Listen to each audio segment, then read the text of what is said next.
curriculum vitae as long as those of the former speakers, nor as a long, rich experience as them. Therefore, it's with a lot of modesty that I'm going to present you the outcome of my research about the European Strategy for Development and Security in the Sahel. So don't hesitate at the end of my presentation to ask me questions, to have debate with me, and to question some points of my presentation. Following the increase of attacks against Westerners in the Sahel in 2010 and 2011, and following the fall of the regime of Muammar Gaddafi in the autumn of 2011, the European Union faced several challenges likely to generate political instability, insecurity, and humanitarian issues in the Sahel-Saharan regions. These challenges can have substantial impacts on the European economic interests in the region, but as well within its border. I mean, challenges such as migratory pressure or risk of terrorist attacks. We know that in this vast region of the Sahel-Saharan region, in the Sahel, the state authorities are struggling to establish and maintain their powers. They are dealing with issues with the armed groups, including Al-Qaeda in the Islamic Maghreb. And they are facing as well all kinds of trafficking, arms, drugs, kidnapping of some Western people. And we know that this region as well is inhabited by extremely poor population, likely to succumb to Islamist rhetoric. So the EU published in late September its strategy for the Sahel, strategy for development and security. And this strategy has been in preparation since the beginning of 2011. In this strategy, the EU recognizes the inextricable link between security and development and provides plans of actions in various fields in order to act globally, in order to support the Sahel states' national policies. So this strategy raises several questions. Is it adapted to the challenges faced by the authority in the regions? Second question, is this strategy a new way to rethink the relationship between the EU and the Sahel states, or is it a mere reformulation of former cooperation policy? Third question, how can we go beyond words and make this strategy effective? So in order to answer this question, I'm going to first highlight factors which led to the elaboration of such a strategy. I'm going then to focus on its objective and on the implementation of the strategy. Then I'm going to talk about the links between the Sahel state strategy and the European strategy. I'm going to talk about the project under discussion in order to implement the strategy, and I'm going to analyze the difficulties faced by the EU in the implementation of its strategy. And finally, I will raise the final question, whether the strategy contains real improvement in comparison with former European policies or not. So first, the origin of the strategy. Why a strategy for the Sahel? Because of the issues I've mentioned before. I mean, like drugs, trafficking, armed dealings, hostage kidnapping. And the Council of the European Union, because of that, decided to consider the matter in October 2010. Sorry. Moreover, there was a need for the European External Action Service to undertake a large-scale action plan at a regional level in order to establish its legitimacy and its existence among the European institutions. So it led to not to a publication, just to a statement of Mrs. Catherine Ashton in March 2011, and this paper focuses on 4 points. The inextricable link between security and development, the need for an enhanced cooperation at all levels, the need to improve capacity building of state institutions, And the 4 points is the need to fight against violent extremism, terrorism, and organized crime. But with the Libyan crisis, new challenges emerge. There is the issue of the proliferation of small arms and light weapons in all the Western Africa region. And these weapons are very dangerous because it's RPG, manpads, explosives, and you know they are proliferating from the west through the Red Sea, to the Red Sea. Sorry. A second issue is the issue of porous borders, which has re-emerged with the collapse of the regime of Muammar Gaddafi, as the security system borders established by Gaddafi collapsed too.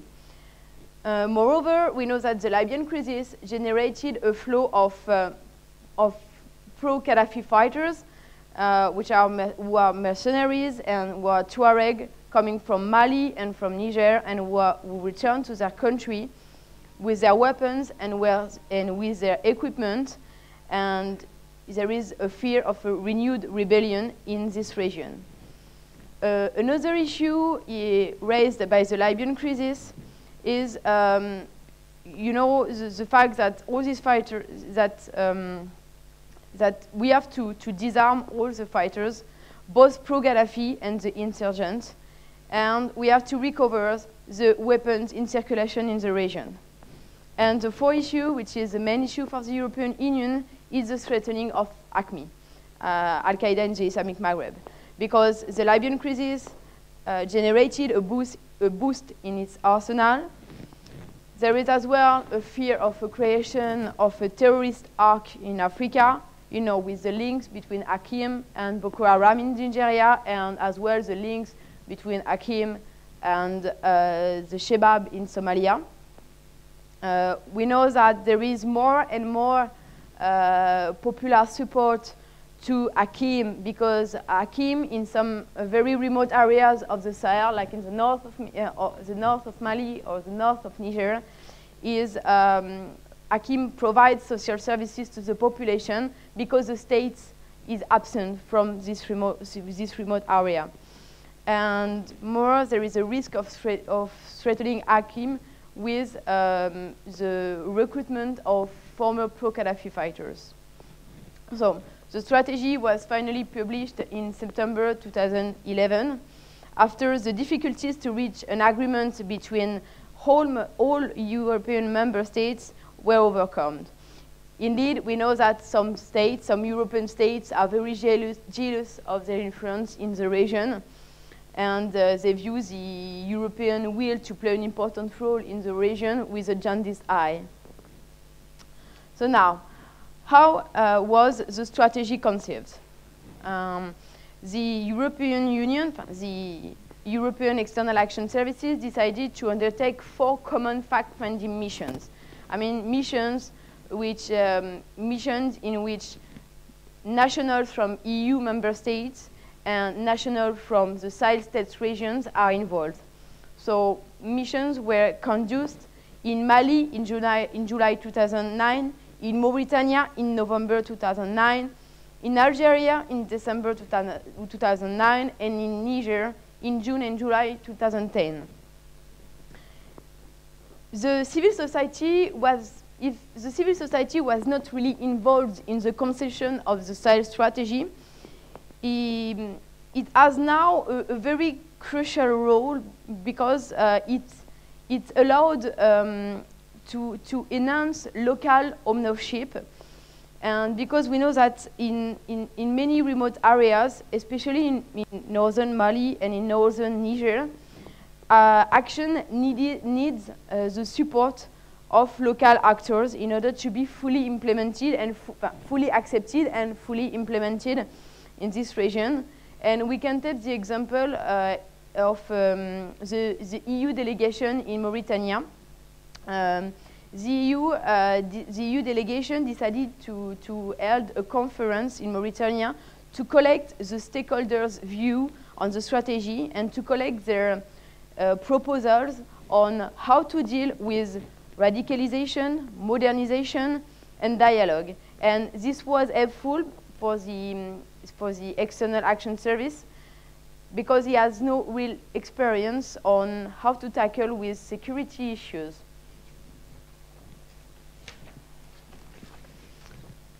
Okay, concerning, now I'm going to talk about the objective and the implementation of the strategy. So the objective set by the strategy are very clear. It's to tackle the root causes of the extreme poverty and create the grassroots conditions for economic opportunity and human development. And this objective can only be reached by simultaneously tackling the security challenges in the regions. So another important objective of the strategy is to take into account the mutual interest that Sahel countries and European countries have in developing action together. So these mutual interests are to prevent attacks from AQIM in the Sahel and on the EU territory. Second mutual interest, to reduce and to contain drug smuggling and other criminal activities from the Sahel toward Europe.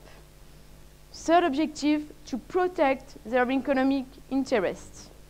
And the fourth mutual interest is to secure lawful trade and communication links. And concerning this last point, we can note that the word pipelines is specifically named, which underlines the concern of the EU for its energy supply.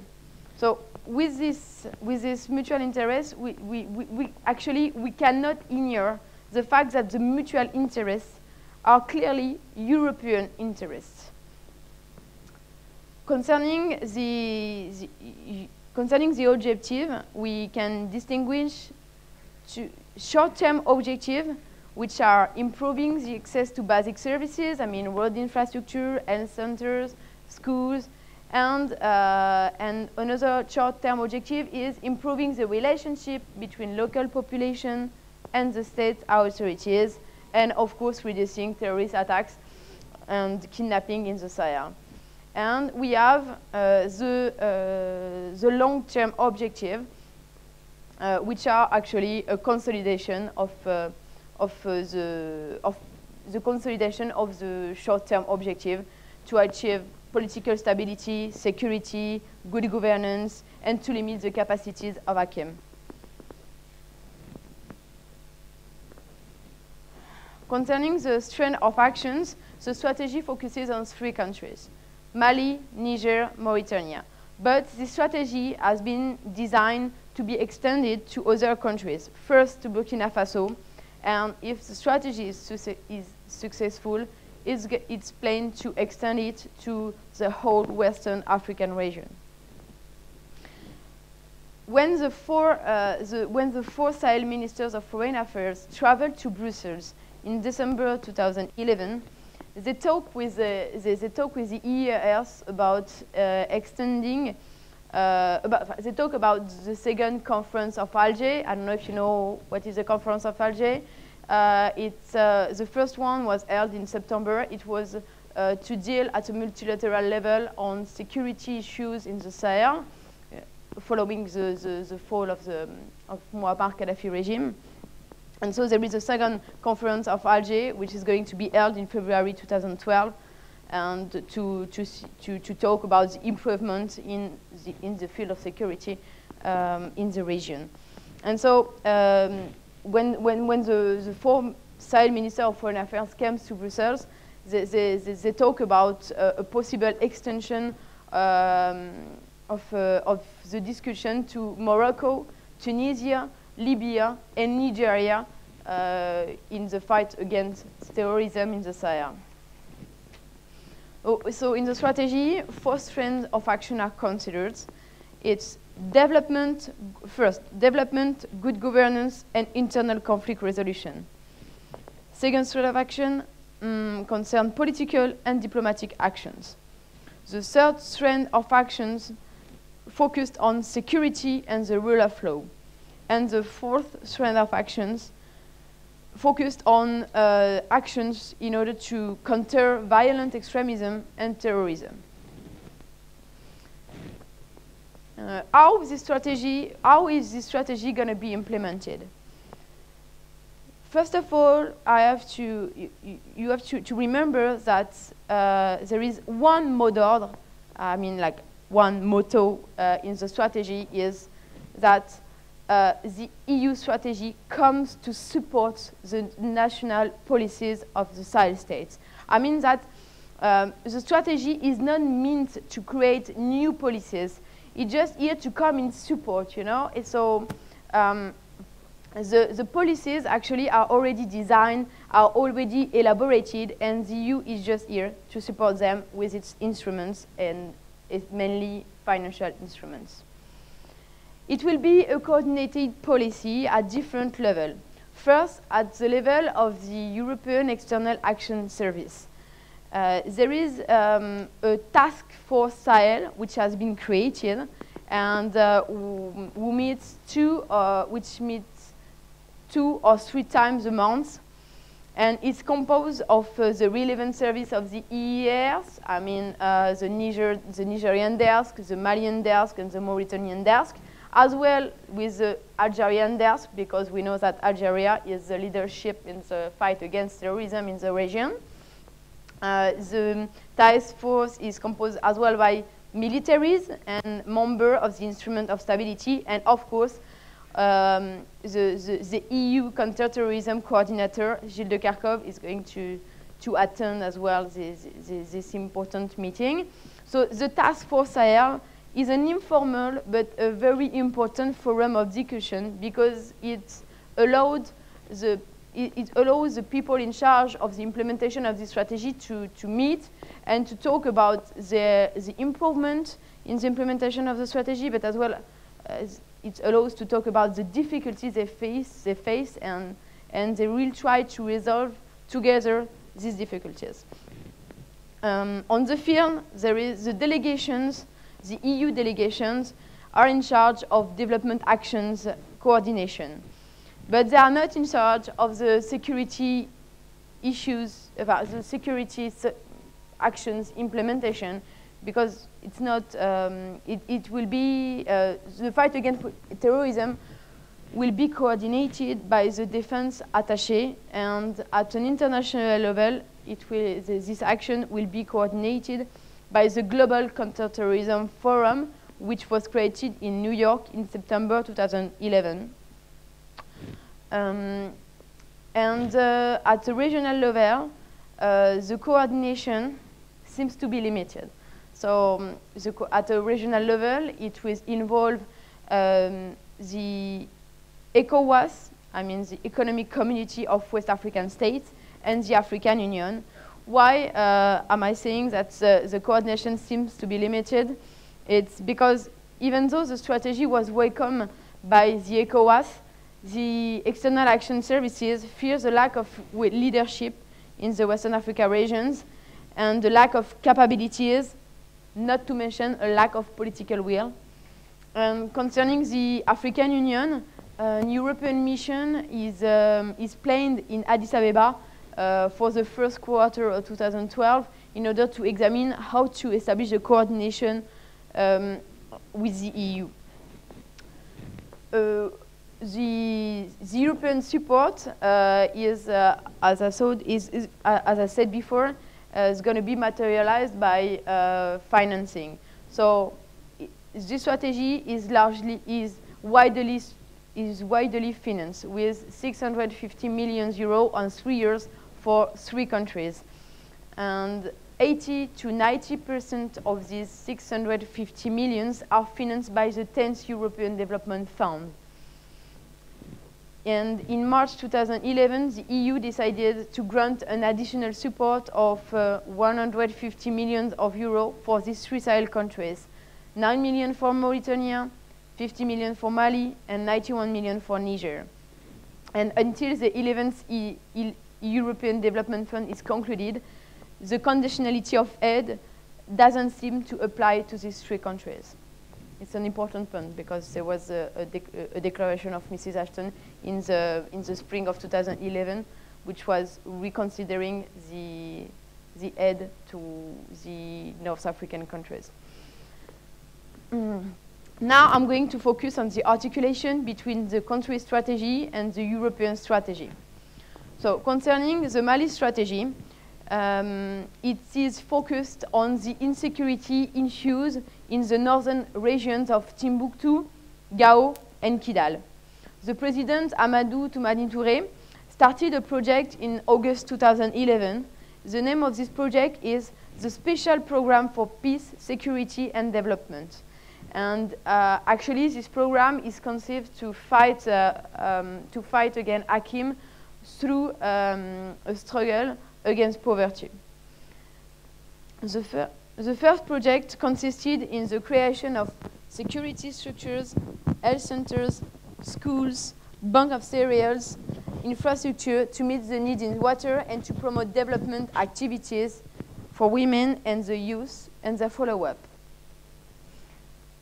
Concerning the European support applied to Mali, it will be a specific support of 50 million euros for security, public services, prevention of conflict, and support to decentralization.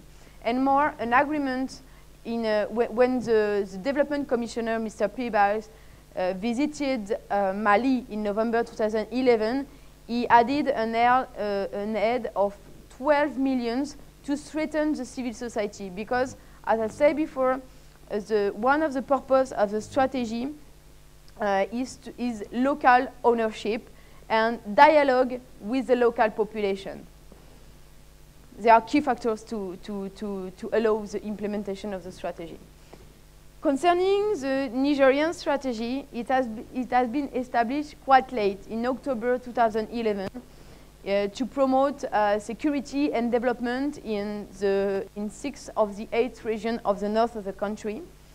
And so the strategy highlights 5 areas of intervention: the strengthening of security of goods and persons, the creation of economic opportunities for the population, the improvement of the access to basic services, the enforcement of local governance, and the integration of returnees from Libya, Ivory Coast, and Nigeria. So, concerning the European support to Niger, it is not already designed because the Nigerian strategy comes out late. So we have just some elements. We know that the European support will focus on the legal system with training of judges, or with the support with the support to develop the capacity of investigation of Niger, sorry. And we know that as well the EU is considering a new project with the Red Cross, because the Red Cross in Niger has already undertaken 2 programs: a program to recover the weapons of former fighters, and as well to demobilize and to reintegrate these fighters. And if this action of the Red Cross is successful in Niger, the EU will consider to implement it as well in Mali. Concerning the Mauritanian strategy, we know that since Mohamed Ould Abdelaziz came to power, the main policy of Mauritania is to fight against Hakim. So Mauritania chose the strategy of constant harassment of Hakim. And in order to achieve this goal, it will act on several fronts: religion, culture, education, communication, politics, justice, defense, and security. And so these national policies led to operation in Malian territory, with or without the cooperation of regional and international allies, like France. We know that France is cooperating a lot with Mauritania in the fight against Hakim. And I have to underline that the bilateral cooperation between one EU member state with one country of the Sahel is included in the strategy for the Sahel. And this bilateral cooperation is planned to come in support of the implementation of the EU strategy, because, as I said before, the EU delegation on the field doesn't have the skill needed to tackle security issues. So the European support in Mauritania will focus on the securitization of the land borders with the training of security agents and with the equipment of 54 points of entry and exit of the territory in order to prevent from the circulation of terrorists or of criminals. Now I'm going to, sorry, I forgot to put under. So concerning the External Action Service is currently considering some projects. The first important project is the Sahelo-Saharian College. So this college won't be a physical structure, but a virtual structure and an itinerant structure. I mean that it is conceived as a set of custom-made training modules about borders management or securitization. And this module will be provided to different actors from the Sahel regions and with a priority for Malian, Nigerian, and Mauritanian actors. And these modules will be elaborated by the EU member states because actually the EEAS relies on the EU member states to elaborate such security modules because the EEAS doesn't have the needed skills to elaborate them. And the second important project is about a possible common and security defense policy missions. If it happens, it will be a light civilian mission. I mean that no troops will be sent on the ground. It's important. And it will be only, so as I said, a civil mission with training support and technical support and to provide equipment to the security forces of these countries. And actually this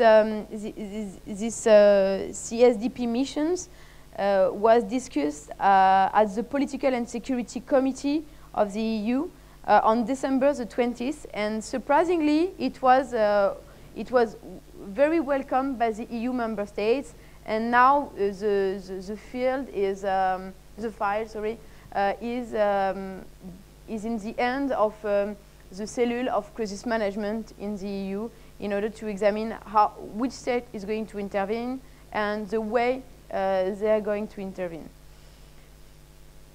What are the difficulties faced by the EU? In the implementation, the External Action Service is facing several difficulties, and the first one is that to elaborate a security for development, a strategy for security and development raises the question of the skill of the EU delegations, and because the delegations are used to deal with development issues and not with security issues. Moreover, they are asked to work in a very short period of time, more precisely during a European Fund development time, I mean 6 years, and 6 years to identify, elaborate, and implement programs is very short. Third problem in the delegation is the question of human resources. The first difficulty is to find people with technical skills and with some knowledge and some knowledge of the country culture. And the second difficulty is once you have found these people, is that these people are reluctant to operate in a region with a high level of insecurity. And the second difficulty faced by the EU is to have theory and practice matching. And particularly in this very insecure area. And one of the EAS members told me a story about what was happening in Mali. There was they were trying to build some infrastructure, some administration infrastructure, and they forget to, they don't think about securizing the site of the office building, and so the site was totally looted. So that's one of the difficulties faced by the EU. So now we're going to wonder whether the strategy is a rupture or a continuity with the former policies. So first point, is the strategy focusing more on security than on development? To answer this question, we can consider who is in charge of the strategy. So first, we have Manuel López Blanco, which is the EEAS, so the European External Action Service coordinator for the strategy. And this person is in charge of the diplomatic action and the communication aspects of the strategy in the Sahel countries. In Brussels, we have the supervisor of the strategy, who coordinates the work of the different relevant desks within the EAS. And we have one desk for Niger, another desk dealing with Mauritania and Mali, and a third desk to be created for Burkina Faso. And the last one is a Mr. Security, who is an expert in counterterrorism and in security issues, who will arrive at the beginning of 2012. With one person dedicated to security dimension and no one to the development dimension of the strategy, we can say that the European support for the Sahel countries clearly focuses on the security dimension. And can we consider this as some sort of confession of the real purpose of the strategy? I mean, a security-oriented strategy. If we can initially favor this hypothesis, we should not forget that the EU, as a soft power, is more inclined and equipped to address development issues than security ones. Hence, the relevance of having a coordination person within the EAS focusing on security dimension is understandable, especially when we consider that the development dimension of the strategy only means to invest more money in already existing policies. Therefore, as the European policies already exist and deal with the development issues, such as the Cotonou Agreement, as we saw yesterday, we can be inclined to think that the main reason for the European strategy for the Sahel is to deal with the security issue. And in order to support this argument, it is written in the strategy itself that improving security and development in Sahel has an obvious and direct impact on protecting European citizens and interests and on the EU internal security situation. So, as development issues are dealt with in more specific policies, we can wonder whether the Sahel strategy constitutes a mere continuity of the Cotonou Agreement or a concrete evolution. The Cotonou Agreement and the Sahel strategy share common grounds, like the idea of local ownership, the prevention and management of crisis, the notion of transparency and good governance, the strengthening of institutional capacity, and actions in favor of the youth and access to education. All these topics and these objectives and these actions are present in both policies. But on the other hand, we see that their scope seems to differ. The Cotonou Agreement can be placed within the frame of the UN Millennium Development Goals. The Cotonou Agreement addresses development issues in developing countries and in the least developed countries.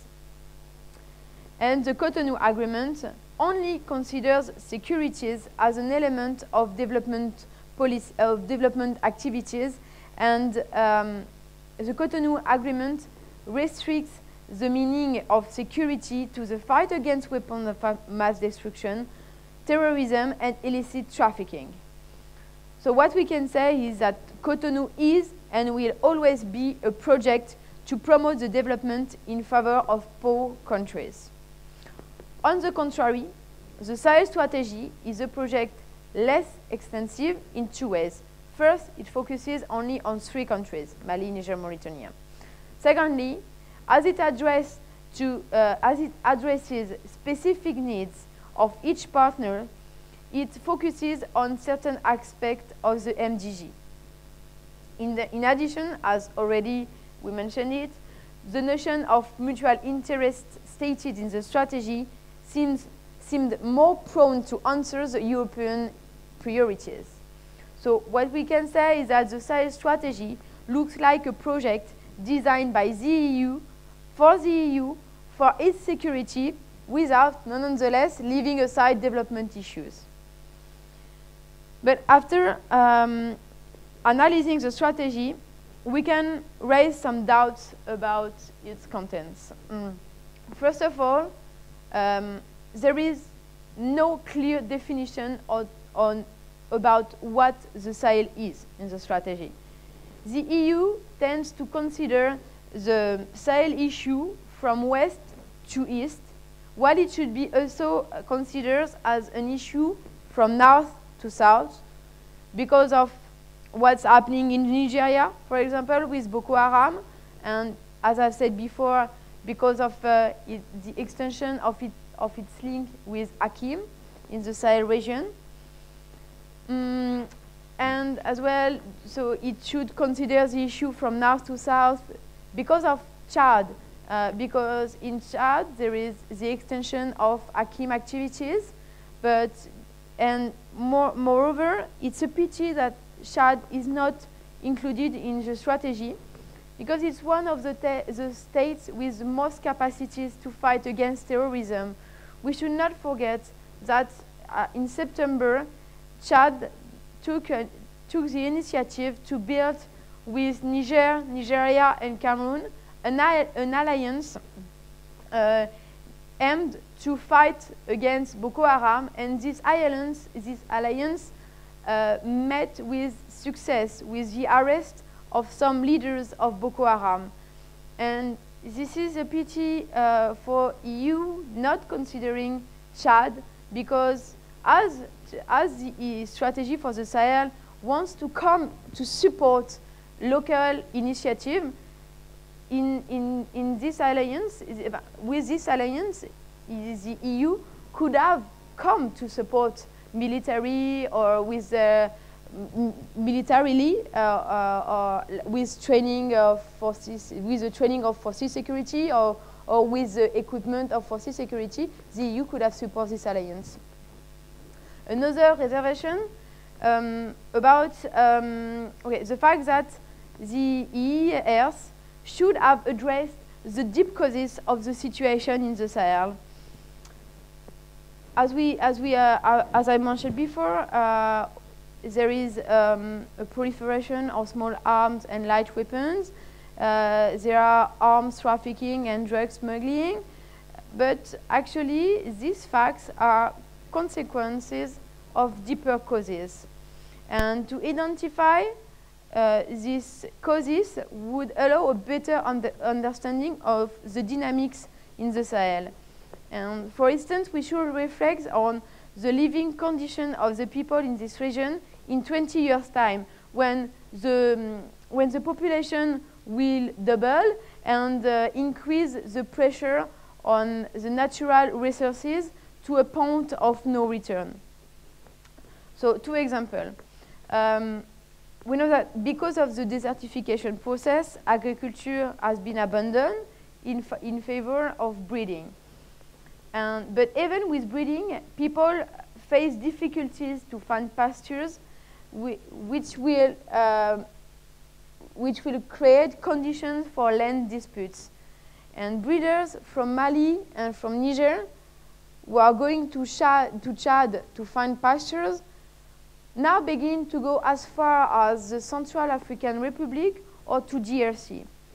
So we have to reflect on this and to find action which meets these very crucial problems. Second example, the rise of armed criminality. This is a consequence of the pauperization of the population in the region, and for the majority of these people who choose the criminality, is because it has become a way of life, and actually they were facing a double choice.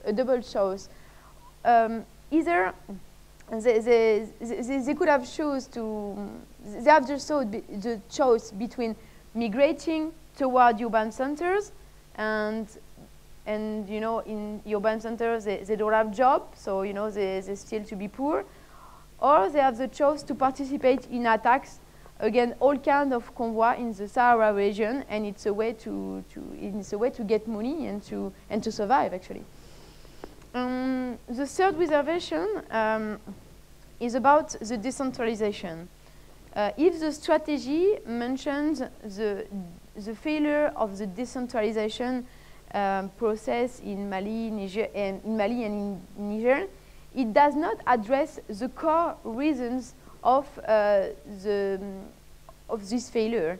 Actually, the state's authority in Mali and in Niger do not rely enough on local authorities, and these local authorities are very often religious authorities, which can have great influence in this remote area where there is none